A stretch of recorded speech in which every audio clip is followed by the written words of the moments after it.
thank you for coming to listen to this. I will outsource welcome to Okinawan rappers, which is Awich and a couple of other rappers which are from the Ryukyu Islands,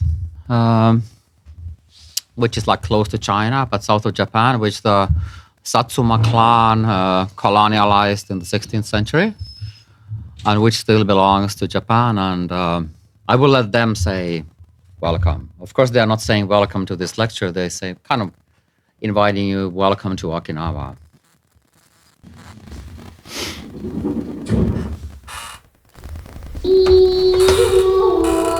Yeah. There you go.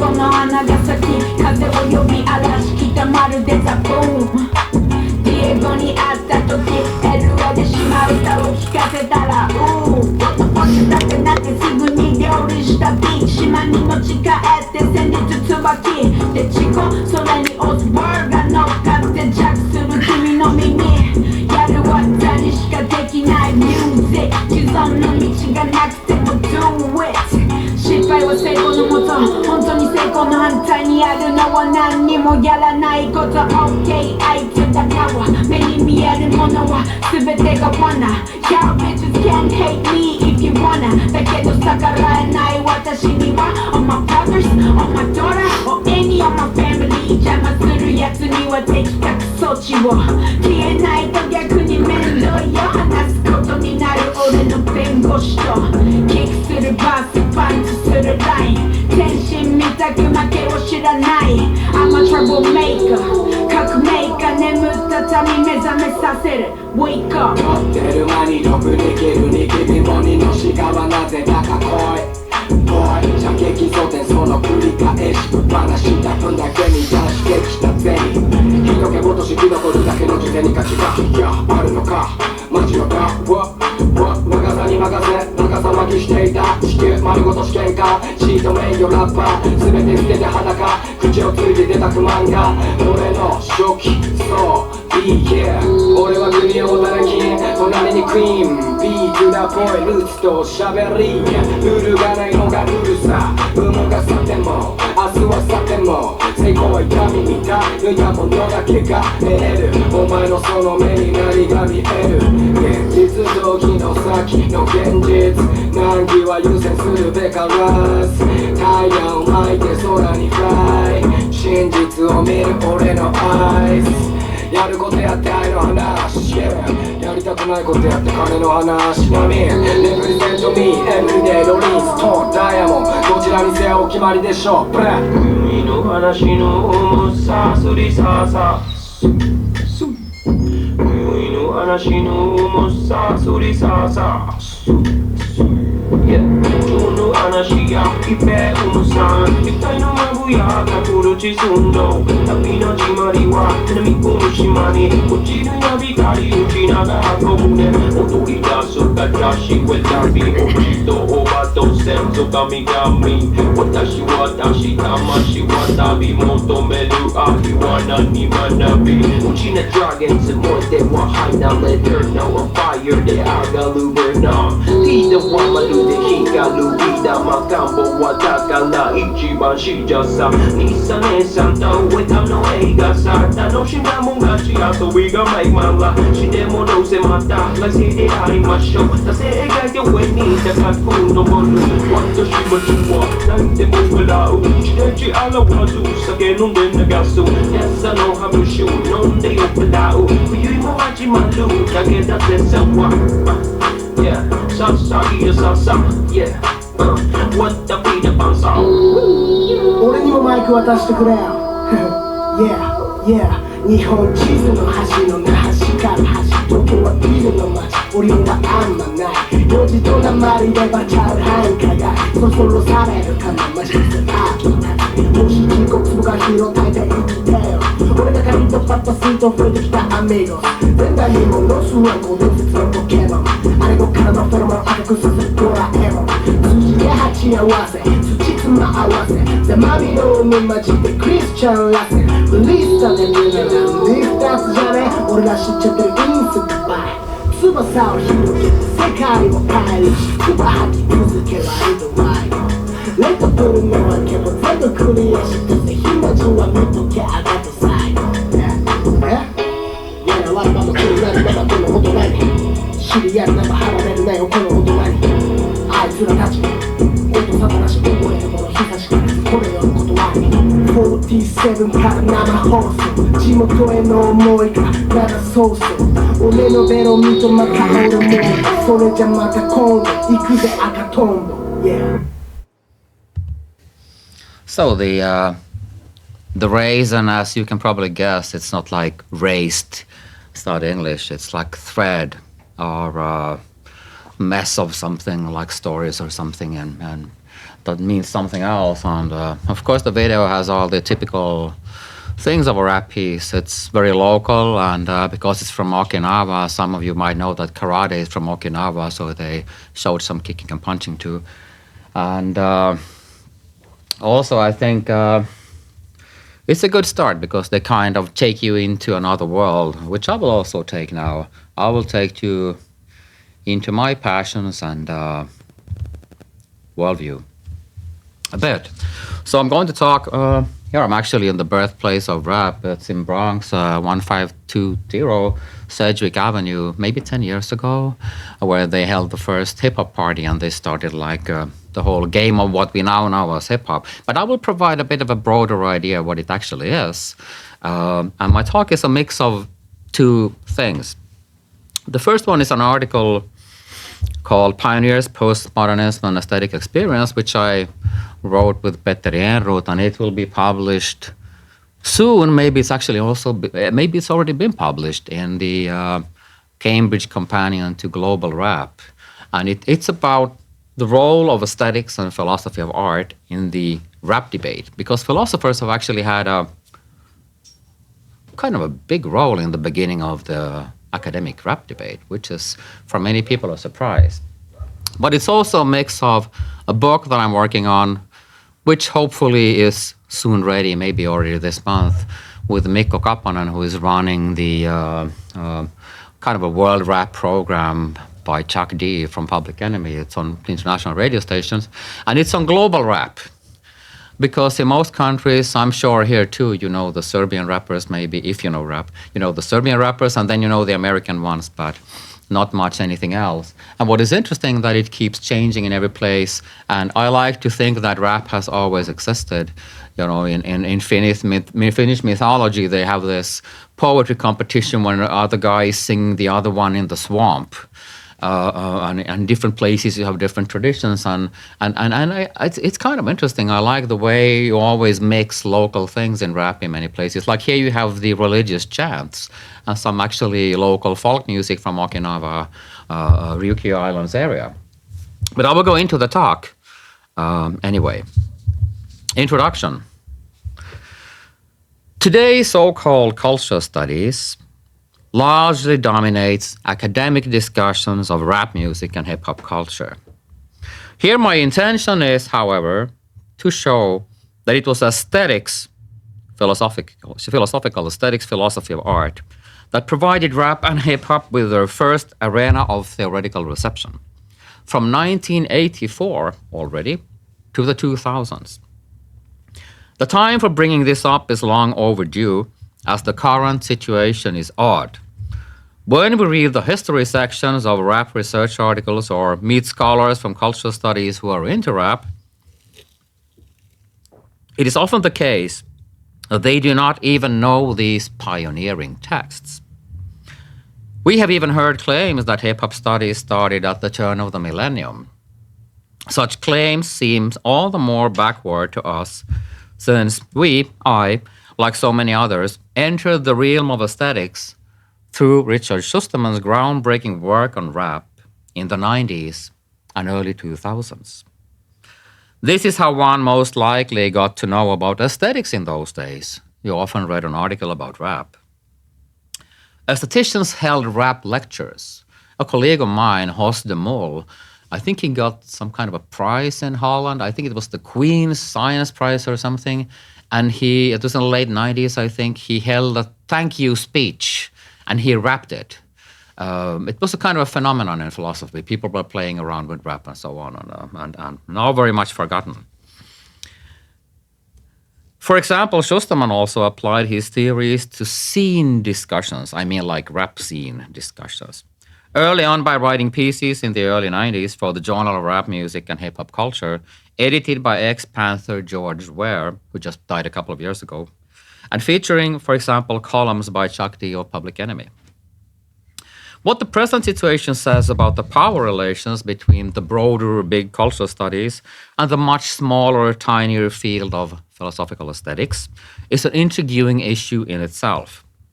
Scholars in cultural studies talk often about marginal culture and power structures, but keep often working against smaller, less central scholarly disciplines. However, I would like to think this is not because of the size of cultural studies' collective academic ego, but rather a more or less accidental miscommunication. One I wish to correct, or something that is just typical of power relations. New Yorkers do not know the cultural scene in Philadelphia, where some of these articles actually developed. But vice versa, people in Philadelphia know what happens in New York. I'm sure it's the same here. I'm sure people in Belgrade do not follow what happens in Niš, but if you live in Niš, you will know a bit what happens in Belgrade. So being from a small discipline is maybe something the same. Aesthetics is Niš and cultural studies is Belgrade, right? In what follows, I present a brief survey of the relationships of aesthetics and rap, with some notes toward the larger culture of hip-hop.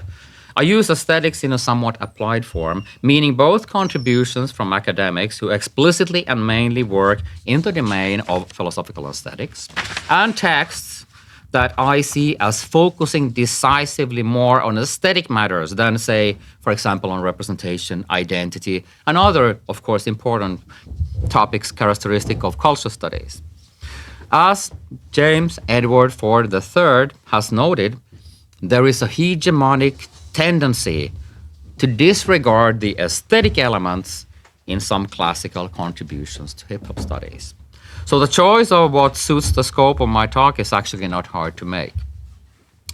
In addition to showing that aesthetics, which often has a rather conservative academic brand, I don't know why actually, was a surprising radical field regarding rap scholarship, I also call for fellow academics interested in rap and hip-hop to go back to these texts and revive a discussion of the music and culture informed by philosophical aesthetics. In the conclusions, I make short initial remarks as to possible starting points for that.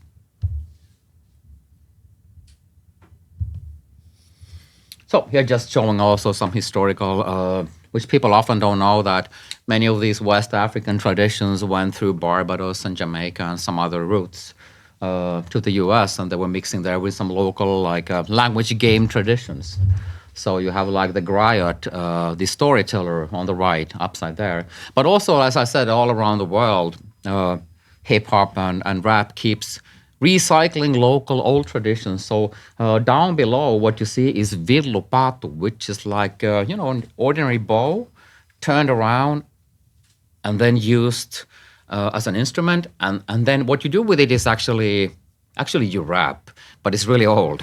And it's a local Tamil tradition from the total south edge of India. But actually it's pretty much like rap. Once again, all around the world there have been some pre-forms of something which is now rap. And in some videos of Tamil rappers, there are these old women doing villupatu in the videos, and they take part in the rap tradition. So it kind of just united old tradition and new tradition in some sense. Especially if you want to go Googling like Lady Cash, for example, one Tamil rapper. I don't know if you're into that, but... Well, a historical overview of the aesthetics of rap. Some very brief notes on the history of rap music and its main practices are called for. First of all, many people like to mark the birth of rap music as August 1973, that is Kool Herc's sister's birthday block party on 1520 Sedgwick Avenue in Bronx, New York.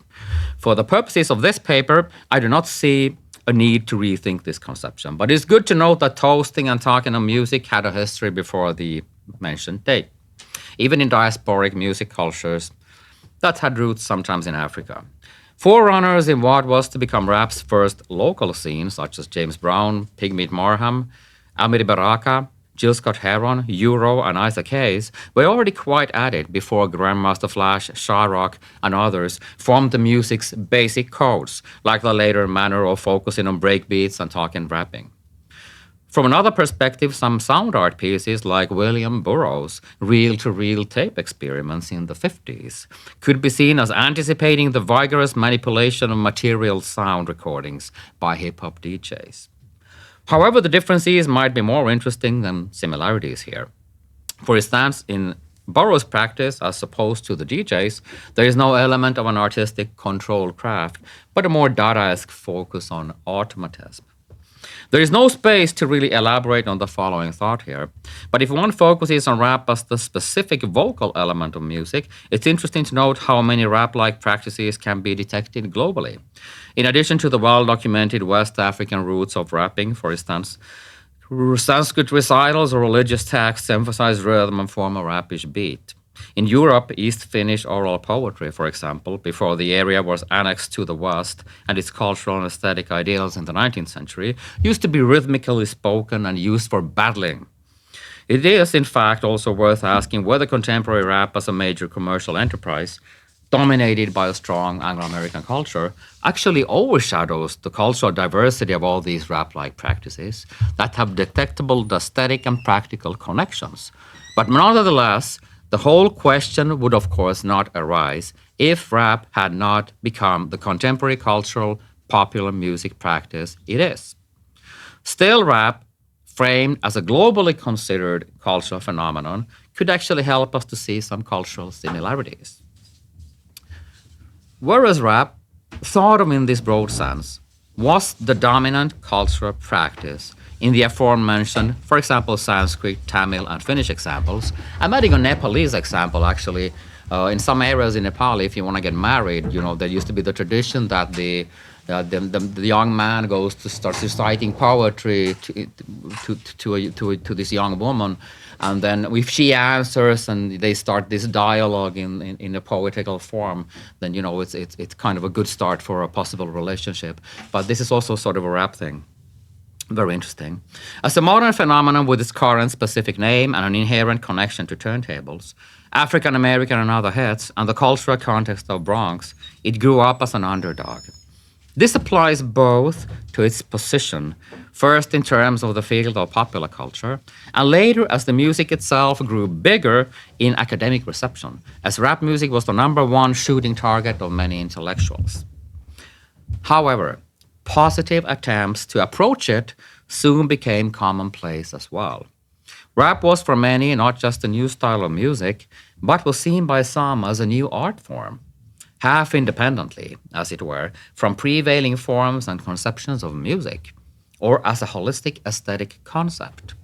The oldest text in this vein of aesthetically sensitive philosophical tackling I have found in Esa Sironen's Hip Hop Don't Stop from 1984. In a manner reminiscent of Walter Benjamin's analysis of modernity and everyday culture, as well as Herbert Marcuse's treatment of the hippie movement, Sironen saw rap music as a new way of coping with aesthetic reality, organically producing an aesthetic alternative to mass culture and noise by appropriating it. Rap music displaced and twisted elements of earlier music, mostly funk and soul, to its own ends to create something entirely new. As an aesthetic construct, Sironen saw it as a reaction to fast-paced, technologically driven urbanization in a situation where life between economical suppression, ethnic oppression, and urban fragmentation had to find support from new cultural formations. And to the craziest, most interesting part in this 1984 article, Sironen also accentuated in a post-humanist fashion the way birds have changed their singing in heavy urban conditions. Naming the great tit, whose singing had become shorter and faster in cities, he asked if rappers and hip-hoppers have somehow found a way to artistically appropriate urban pace and noise like birds do, actually. The same year, David Toop's outlawish The Rap Attack brought in a scene-driven history of rap where the African roots of the art were deeply acknowledged. Toop traced the history of rap back to the Galalas, Nigeria, and griots, which the image, West Africa, and their cultural echoes in the US, including verbal games like the dozens in the southern states. There are even more rhyme-driven versions in Harlem and New York than the signifying songs, a type of a verbal game in New Orleans. Toop's object of research then was the cultural chain that slowly but eventually laid eggs on the record player of Professor Grandmaster Flash in the Bronx, and the chain of musical and aesthetic inspirations and impacts that followed after that. In other words, although not an aesthetician in an academic sense, Toop gave rap first and foremost an aesthetic history. The way he directed a programmatic gaze at the West African way of understanding art only and inherently as part of life instead of a special cut-off area of expertise is just one example of the instances of philosophical aesthetics in the book. In the 90s, the new art form and new cultural form discourse grew into a mainstream matter in aesthetics by Richard Schusterman's initiation. He was the first real aesthetician in the academic sense to approach rap music with systematic seriousness. Schusterman's starting point for this was to revive, for the first time, John Dewey's experience-centered aesthetic theory as articulated in Art as Experience from 1934. For Dewey, one of the founding pragmatist philosophers, art was by definition a matter of a certain kind of engaged and imaginative aesthetic experience, instead of specific forms, contents, or institutional workings. In Schusterman's application of this pragmatic stance, listening and dancing, can't forget dancing, to rap neatly fit the idea of such engaged aesthetic experience, as opposed to a more Kantian, contemplative, or disinterested experience. He explored the essential aesthetic features of rap music, like sampling, the use of break beats, scratching, not much around anymore, and punch phrasing.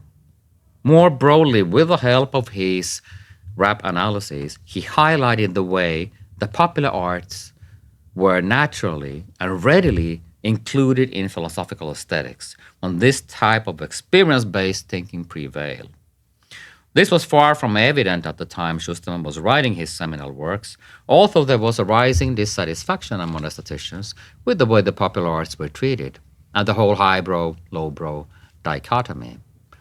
Schusterman's Pragmatist Aesthetics, Living Beauty, Rethinking Art included 2 chapters on rap music that had appeared earlier in journals, in slightly different forms. The Fine Art of Rap, of course, the provocation of fine art, originally in 1991, was a detailed art philosophical exposition into the practices of rap. Form and Funk, the aesthetic challenge of popular art, also originally in 1991, was a more general overview of the bad treatment that popular culture had typically received from traditional aesthetics, but it also delved into the problematics of rap. The importance of Dewey for Schusterman's project should be further highlighted. In the aforementioned Art as Experience, Dewey had mentioned, for example, working songs as important for old-time workers to keep a rhythm of the work, and he accentuated the artistic potentials of jazz as an everyday art in a way that was radical, considering the wide academic context in which he worked. Indeed, one reason for reviving Dewey's holistic concept of experience was for Schusterman to question the whole idea of highbrow art. This did not mean the simple dismissal of the later, but more like a relativization. Schusterman aimed to show connections between rap music and the types of arts that were legitimately called art with a capital A, and more specifically, rap as connected to the fresh tenet of the time, now often forgotten, postmodernism. While traditional art debates that debased popular culture were often quite abstract, focusing on obscure concepts like real satisfaction, the postmodernists had explained in quite an amount of detail what the new thing in art was about, naming, for example, intertextuality and collage. However, they never really included African American or global cultures into what they wanted to discuss as postmodern culture. On the other hand, African American intellectuals themselves did use the term in the Journal of Rap Music and Hip Hop Culture and elsewhere. So Schusterman merely took it over and showed concretely how rap was intertextual and how it collaged popular music. He elaborated on the topic in his L'esthétique postmoderne du rap, 1992, discussing rap music from the point of view of Oswald de Andrade. De Andrade's famous idea of cultural cannibalism, a Brazilian avant-garde concept and practice he presented in 1928, was based on the idea that Brazilians who were under constant colonial pressure from Europe should welcome European and Western culture in the same way as the Tupi tribe was said to have done when they ate a missionary in the 1500s. This 1920s manifestoesque way of thinking about culture saw the invasion as unavoidable, and the idea was that by eating all the culture that came, there was a way of handling it, perhaps appropriating it, but most importantly, staying true to some local traits of culture as well. A DJ in rap, Schusterman thought, did the same. They took up the more commercial music that surrounded them and kind of ate it, took control of it, and gave it a new edge. What was once, for instance, mainstream disco or Aerosmith's Walk This Way, Run DMC's members did actually not even know what they were sampling when they made the version of it, hence became hip-hop and rap music. So De Andrade's originally quite bourgeois idea gained a more streetwise application in hip-hop culture. Again, Schusterman can be criticized here for applying a straightforwardly dualist mainstream underdog framework to rap, and consequently downplaying the role of early and African American music, specifically funk and soul, for its practices and aesthetics. Most of the popular early samples were not taken from disco, rock, or other mainly white mainstream genres, but rather from funk and soul tracks. These might have been hits in Black America, but they were definitely not mainstream hits. And sometimes these sample tracks were even obscure and not very well known within the African American community, as is the case with the now iconic Amen Break, sampled from a little noticed B-side track, Amen Brother, to the soul band The Winstons' 1969 single Color Him Father. Still, Schusterman's idea of hip-hop as cultural cannibalism is not at all irrelevant. So Schusterman wanted to show that everything that people talked about as postmodernism in the arts was a reality in rap music too. It was analogous, from lyrical appropriation and the playful cut and paste of both old texts and music of irony.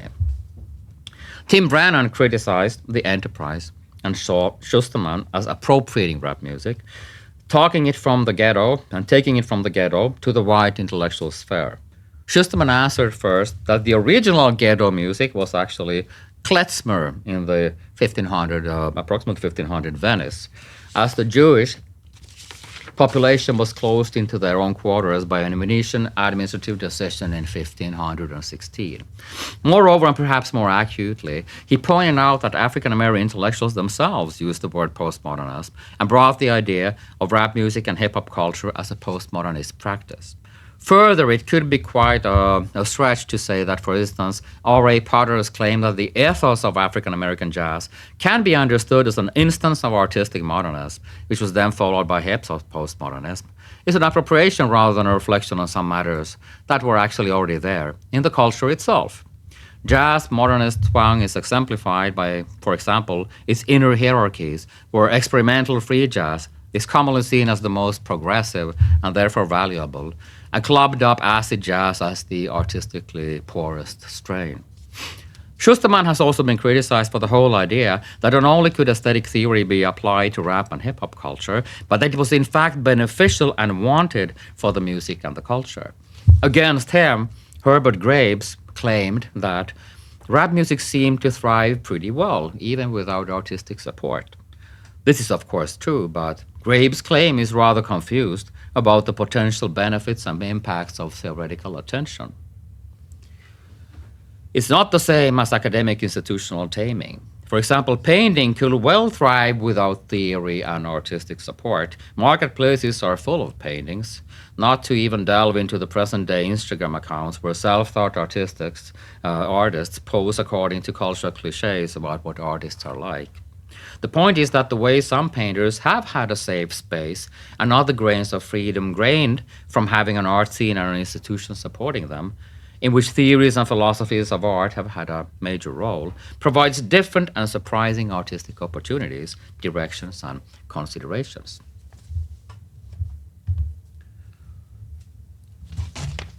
Before continuing to the next part, I will play some Swiss and West African combination rap, showing something interesting. I'll be thinking about writing an article on rap and architecture. It has an interesting take on architecture, this video. Oh, you get it without commercials. Maman reste toujours à l'heure, pourtant je vois le temps. Chacun prend pour toi, tu comptes pas quelqu'un passe devant. Cette ferme si innocente, c'est pas un fait du bon sens. Ok, let's go! Rap et cette physique, je me sens comme Galilée. Toutes les planètes sont alignées. On n'a pas ce qu'on mérite, je peux pas me faire réaliser. Je suis venu tout prendre, c'est ma spécialité. Pour ma team like this, like that. Pour ma vie, vivre ensemble, pour l'impact.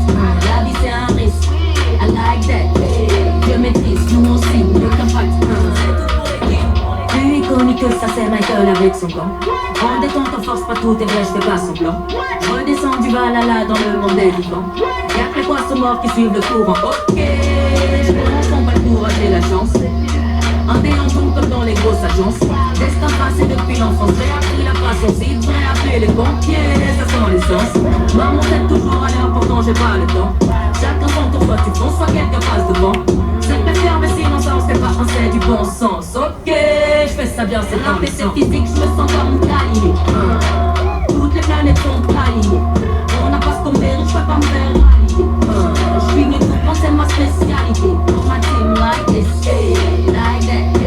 Pour ma vie, vivre ensemble, pour l'impact. La vie c'est un risque, I like that. Je maîtrise, nous on signe, le impact. Inspire, je me sens libre cette année. Tout en impro qu'on faut freestyler. Je fais ce que j'aime, moi j'ai juste gagné. Fidèle à la vision, on peut pas s'égarer. Troisième œil est devenu boussole. Chaque fois que je perds le nord, c'est la guerre dans ma tête et puis dehors. Entre un micro et un sac de frappe, j'hésite encore, mes cas sont finis quand je sors. Personne connaît leur sort, très grande distance. Je sais plus où je suis mais je suis mort.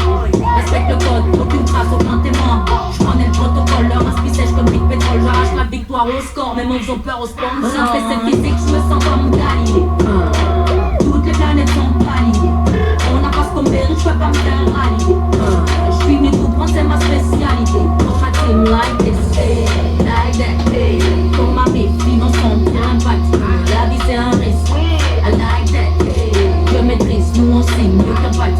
C'est tout pour l'équipe. Putain, sort de sacré, saline, Floé, plus clair, que gris, saline, poisson, mortel, dans la saline. Ouais shit, hey. Putain, sort de sacré, saline, Floé, plus clair, que gris, saline, poisson, mortel, dans la saline. Ouais shit, Well, the interesting thing is that besides representing these suburbs and actually quite interesting looking architecture, hopefully in these videos, it seems that rap of all forms of popular music keeps all the time ties with science and philosophy. Here, Gorik, which is of course some categorical, which already kind of sounds like philosophical name for someone performing popular music.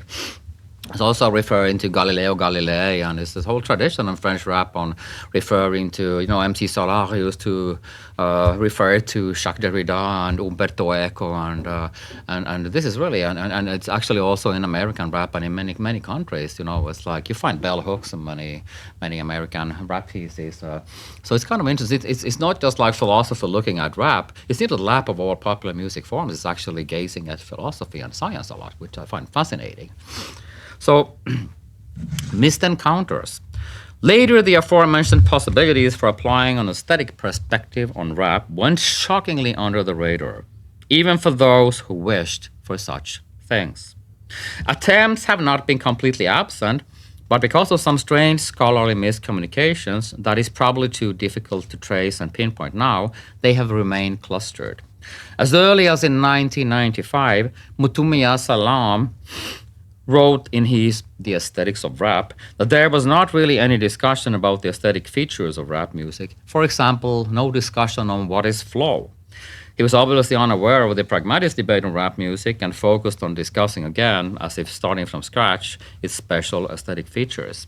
Marvin Gladney, also in 1995, already in 1995 the whole discussion was kind of forgotten, wrote that rap music was like its own artistic voyage, with more of a bearing on the Harlem Renaissance, a black art movement of the 1920s, than anything else. That is, he referred to it art philosophically as a kind of an avant-garde movement. We don't have this type of attitude anymore, right? And not a new style of music. Much more recently, in 2015, Emery Pechauer noted that in the context of hip-hop education, both theory and praxis have shifted from understanding hip-hop solely as content to understanding hip-hop also as an aesthetic form. He situates and analyzes ruptures, layers, samples, and percussive disruption as the central aesthetic forms of hip-hop, through which its educational value in urban contexts can be understood and applied.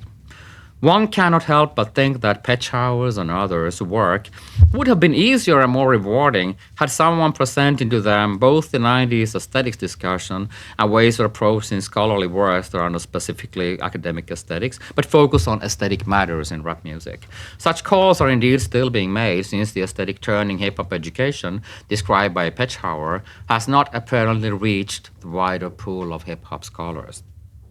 James Edward Ford III, in 2019, expressed his desire to break out of the limited purview of hip-hop studies because the most pioneering dimension of classics in the field has faded from view, their sensitivity to the aesthetic, historical, and political noise overwhelming Western standards of creating, feeling, and knowing. As for the classics, Ford names Trisha Rose book Black Noise, Imani Paris, Prophets of the Hood, Murray Foreman's The Hood Comes First, and Ronald Judy's On the Question of Nigga Authenticity.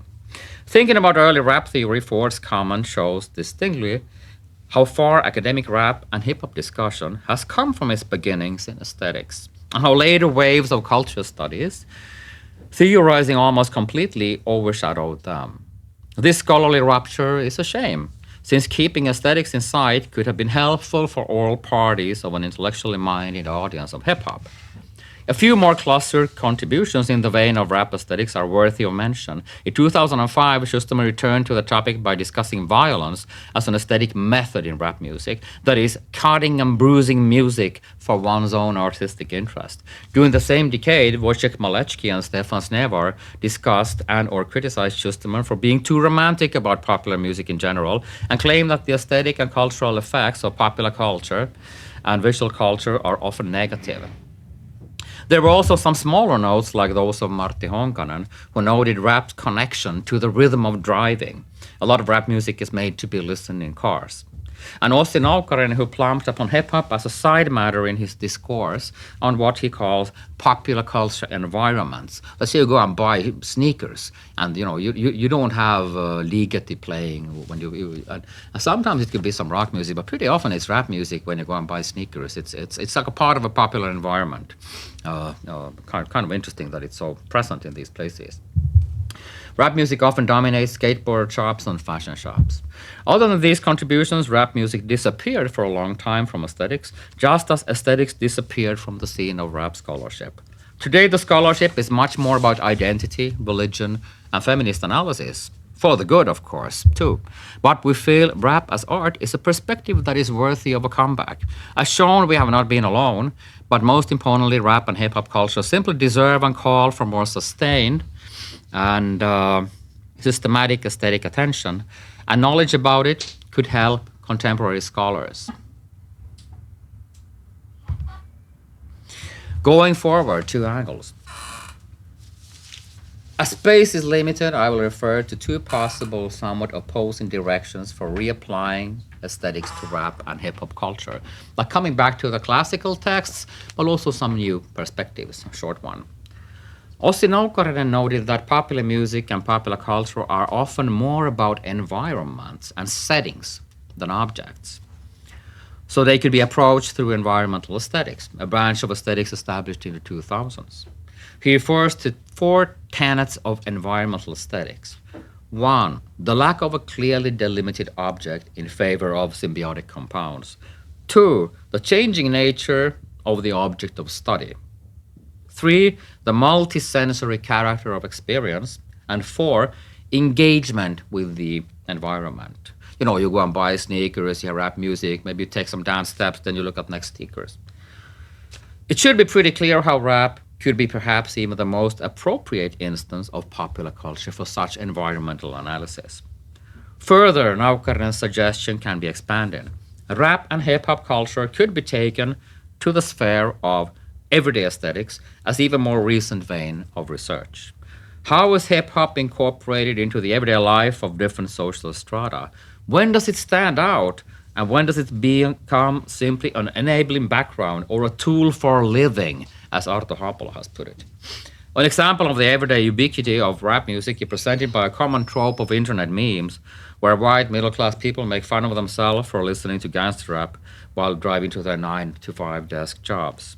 On the other hand, as Noukarinen also acknowledges, rap is often primarily auditory.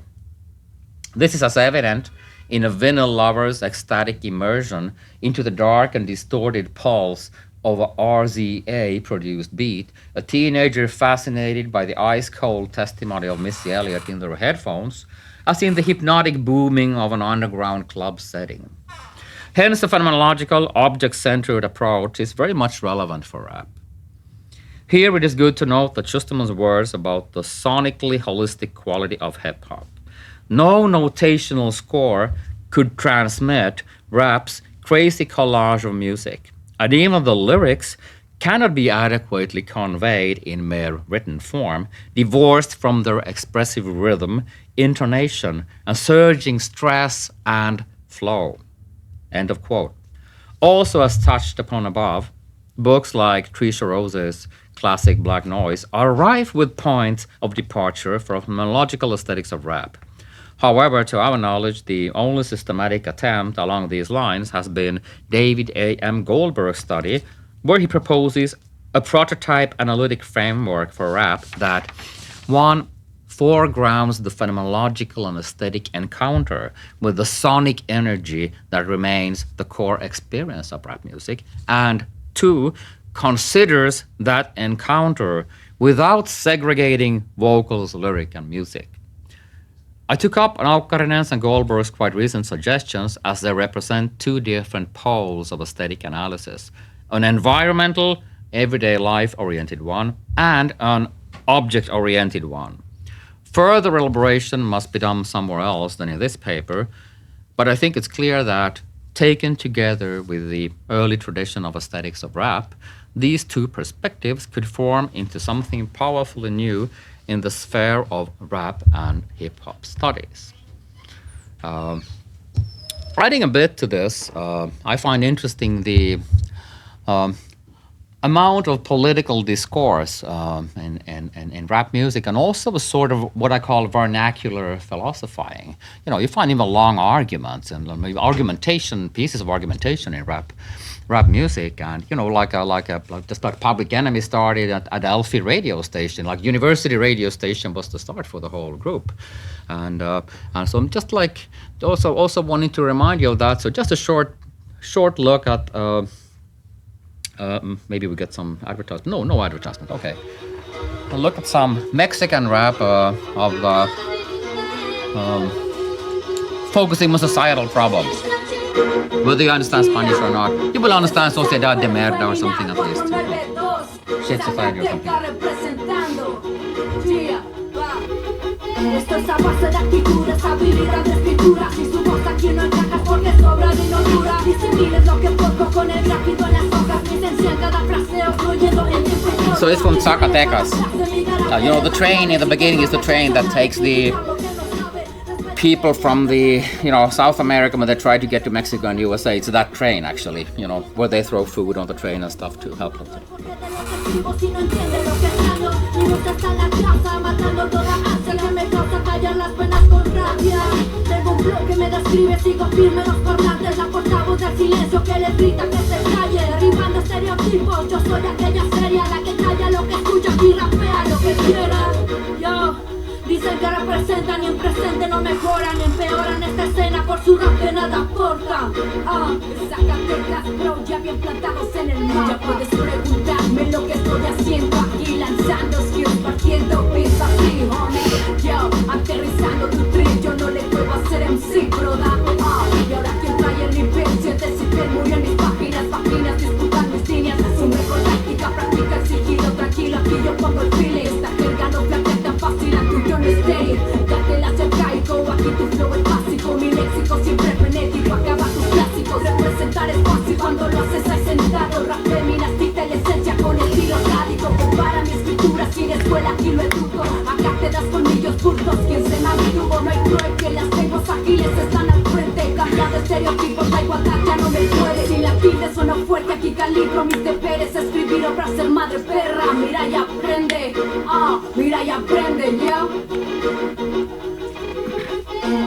Nunca descarto sus ideas, vivo marcando mis pisadas al sistema. Sigo haciendo revolución ante esta sociedad de mierda. Quien por quien tiene el poder, no soy esa niña bien. Tampoco soy de plástico, esta soy yo, lo ves. Llevo esta vida solitaria que ha marcado mis barreras. Entre miradas y cristales estoy aprendiendo yo quién era. Fuera de tiros y clichés, esta soy yo, lo ves. Ay mira pues que me digas yo, la verdad sale sobrando. El lugar y fecha lo sabemos de antemano. Que me digas represento, ni siquiera me interesa. Y tus blasfemias de libreta me las como por inercia. Me crezco con mis aires de grandeza. Yo sé muy bien quién soy, tengo los pies sobre la tierra. No te excuses de apariencias, mi crítica es mi persona. Esos temas no play, ok, me pasaron la moda. ¿Cuánto tiempo me das para acabarte en batalla? Aunque sé que como tú todas vienen preparadas. Yeah, es casi woman, mal selecta.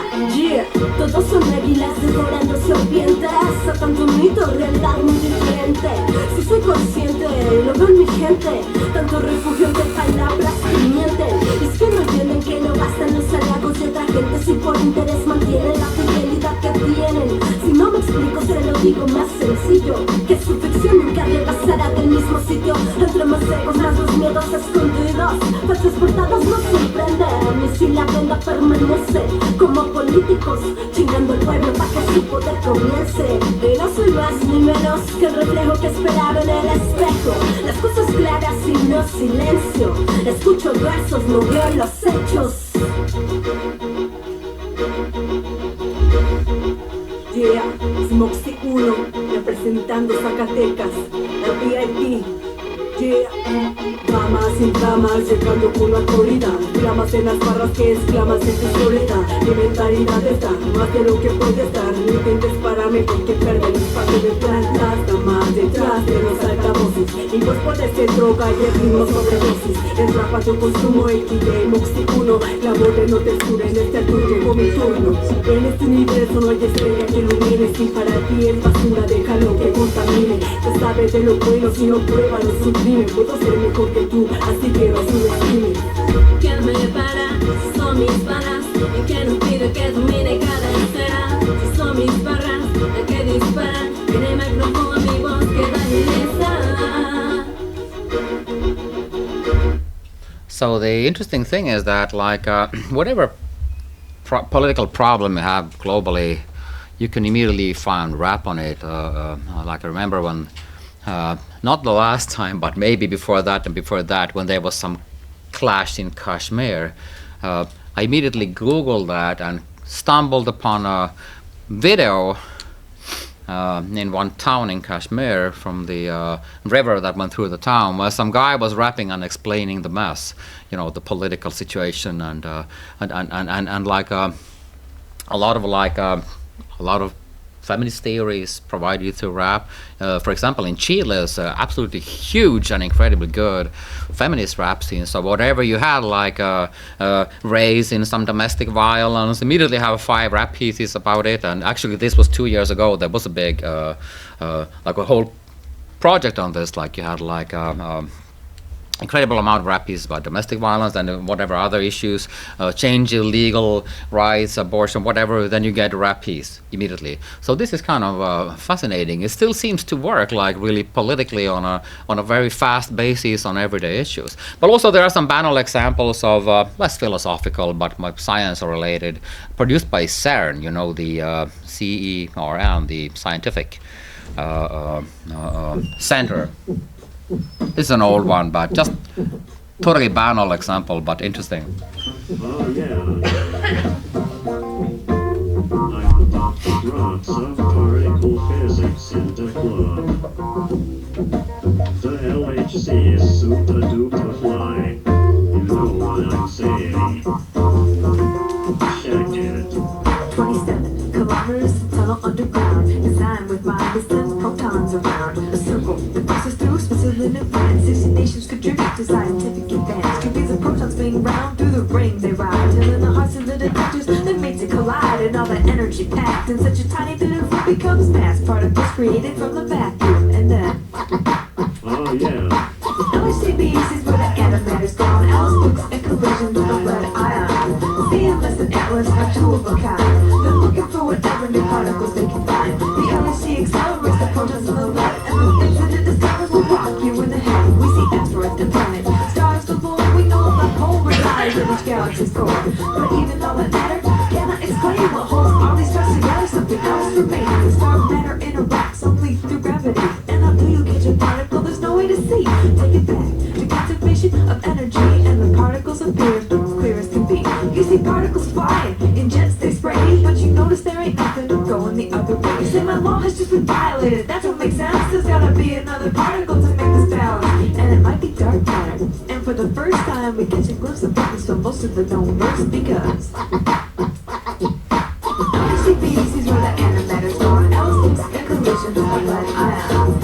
CMS and Atlas are two of a kind. They're looking for whatever new particles they can find. And matter is sort of like matter's evil twin, because except for charge and given this is that the same for a particle and it's anti-self, but you can store an antiparticle on your shelf, because when it meets its normal twin, they both annihilate. Matter gives the energy and then it dissipates. When matter is created from energy, which is exactly what they'll do in the LHC, you get matter and antimatter in equal parts, and they try to take this back to when the universe starts. A big bang, back when all the matter exploded, but the amount of antimatter was somehow eroded, because when we look around we see that matter abounds, but the antimatter's nowhere to be found. That's why.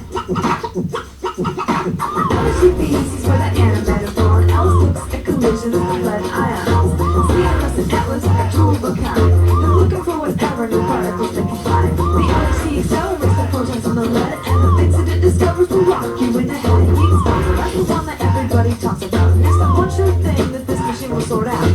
If the Higgs exists, they ought to see it right away. And if it doesn't, the scientists will finally say there is no use beginning physics to account for why things have mass. So they can't understand a model when around. But the Higgs also haven't said just what it does. They suppose the particles are mass because there is this big field that extends to all space. And some particles slow down while other particles race straight through like the photon. It has no mass, it's something heavy like the top or X dragons. And the Higgs is the boson that carries the force. If these particles take orders from the field that is its source, they'll detect it.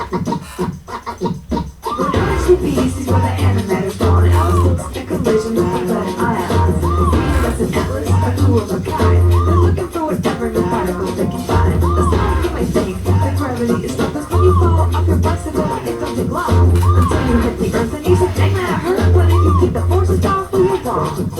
You see, gravity is weaker than we, and the reason why is something many scientists see. They think about dimensions, we live in just three, but maybe there are others that are too small to see. It's into these dimensions that gravity extends. It makes us seem weaker here on our end, and these dimensions are rolled up, could so tight, but they don't affect you in your day-to-day life. But if you were as tiny as a graviton, you could enter these dimensions and go wandering on, and they'd find you. LHCb's is where the antimatter's gone. Alice looks at collisions of lead ions. CMS and Atlas are two of a kind. They're looking for whatever new particles they can find. The LHC accelerates the photons of the lead, and the things that it discovers will rock you in the head. Oh yeah. Our understanding of the universe is about to change. Thanks to the Lord. So it's you don't have to be able to sing or play any instrument, which probably of course makes it kind of easy. I can't sing, but I made rap when I was like 18 or something. We had like we just had this, how do you call it, with this 8 drive, sort of like a 8-track. Maybe, yeah, exactly. And I'm happy the tapes are forgotten somewhere. I don't know where they are. But this easiness is kind of interesting, and of course that gives the possibility for anyone to do it. I mean, we could just today do a rap piece together, and everybody could do something for it, and in the evening we could already listen to it. But of course, I mean, you can get better in it, and it can be more or less interesting. But basically, anyone can do it, which makes it an incredible political and scientific tool. And you don't find any other popular music genre with so much of this. Like, I want to tell you what's the problem with politics here in my country, or I want to tell you about scientific. And I've been thinking, like, I don't know if you know Frankfurt School of these mass culture critical. I'm sometimes dreaming I would make a rap piece about Theodor Adorno's cultural industry as a sort of a counterattack and give it back to him. It would maybe be a fun thing to do. Maybe I'll do it with Dusan someday. But in the end,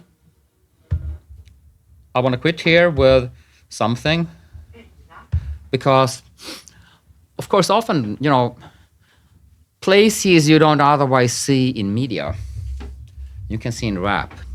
And when I was in Philadelphia working on my PhD, I was with some lectures of Schusterman and some other, there were some other interesting lectures too. And, in the big parts of the city where I couldn't go, actually. I mean, it's a battlefield, the north part. It's actually like, it's like, it looks like after the war or something. I mean, I once I left my cars home and walked a bit through. I'm just interested to see how, and I'm kind of felt horrified, but I couldn't go deep into it.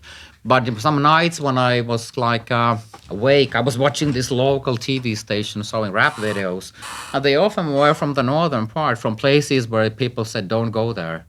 And you could see streets and places and shops and stuff, and this was kind of interesting. So it kind of continues distributing all the time information of different kind of places. Right now there are rap videos from Gaza coming up. If whatever situation, you will get videos showing it of some guy rapping, some person rapping. And as I grew up in a multicultural neighborhood of Stockholm with over 90% immigrants, I had a really happy childhood, but the place has a bad reputation. But actually, it was really wonderful. It's changed a bit, maybe, but it's complicated. And I never saw that. I'm half Swedish, half Finnish in a way, and I never saw that areas in media. They don't exist. Maybe in some detective story, the police go there and they ask questions from some guy, 35 seconds, and then it's over. That's the only thing you see from those suburbs. And my suburb when I was a kid was called Rinkeby, and there were some others alike. And the only place where I can see my childhood is actually rap videos. So I'm playing in the end from my own, not really exactly from my old place where I live, but recognizably from the same area. Partly South Stockholm, but also partly North Stockholm, where I grew up and was a kid. So just like finishing with my own feeling at home rap piece for a moment. 3, 2, 1,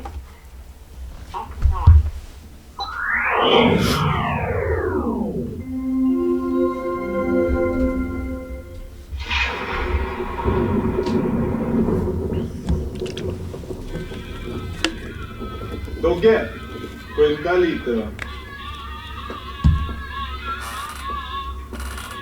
Så. När kommer ni till då? Snart. Lycka till. Tack så mycket. Snart.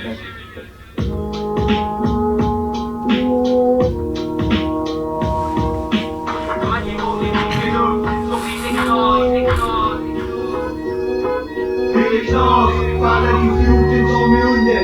Inga lugna stunder, för många pundar under. Det är klart. Faller i fjorden som är under. Inga lugna stunder, för många pundar under. Det är klart. Faller i fjorden som är under. Inga lugna stunder, för många pundar under. Det är klart. Faller i fjorden som är under. inga lugna stunder, för många pundar under. Lägger i betongen, inget EKG. Softar duktigt med grabbarna som hänger bredvid. Måste fixa para, måste fixa flus. Kött på kärringar som hänger uppe på sos. För jag är baxare, och det ska inte vara problem som betongen. Så man kan inte vara klen. Farbror blåsbana, men hittar inte labyrinter. Jag kan terrängen som en iniflicka, vilken filter. Träffar Jeanette på en ny baxargård. Han står och nästan fullt och bjussar på ett glas. Knätcha, för det finns inga cashen. Langa upp det för du vet att jag inte kysser arslet. För mycket jävla handling, så jag skojar. Nojigt, för en fet jävla paranoia. Måste hålla mig lugn, för jag är ung. Ingen flashking som ska greppa micken och spela tung. Idag är det fett, det är super, det är kalas. Men imorgon blir det värre för vi sitter i knas. Det är knas, fallar inte ihop, det tar mig under. Inga lugna stunder, för många pundar under. Det är knas, fallar inte ihop, det tar mig under. Inga lugna stunder, för många pundar under. Det är knas, fallar inte ihop, det tar mig under. Inga lugna stunder, för många pundar under. Det är knas, fallar inte ihop, det tar mig under. Inga lugna stunder, för många pundar under. Vem kunde veta att vi kommer fast svettas och blöda? Och härdat skit, vi står till kan ingen döda. Jävla toaletter och kultur och trika. Och vart på jag familjen kan man inte svika. Fast för lumpen och bott i djungeln i 29 år.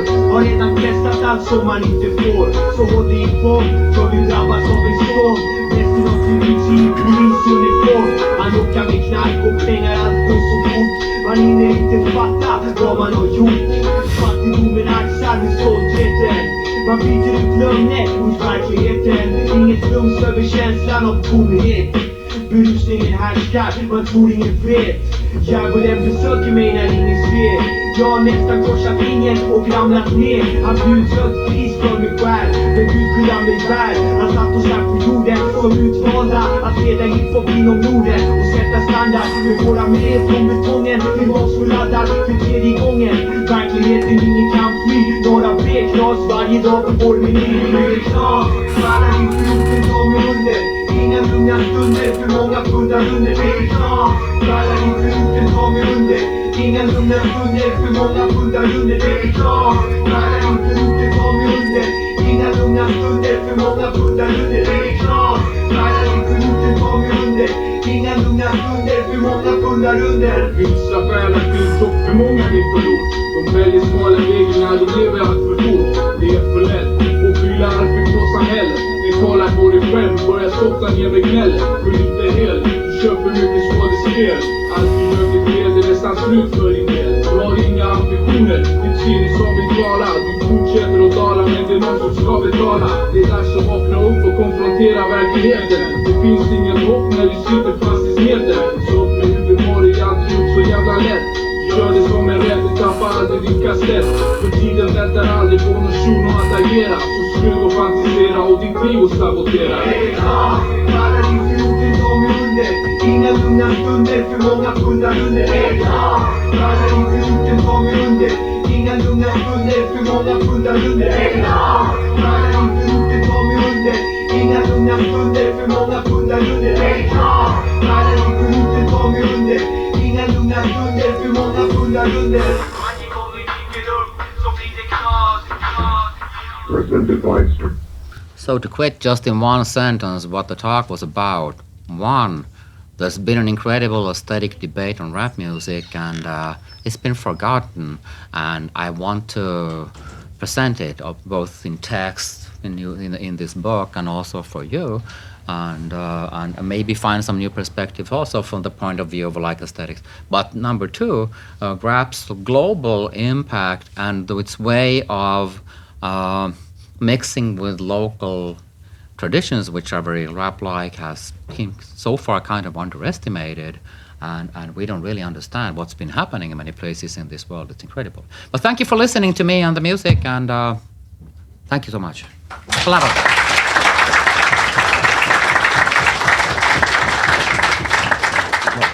Thank you, Max, for a wonderful presentation. So we can now open the discussion, questions, comments. We can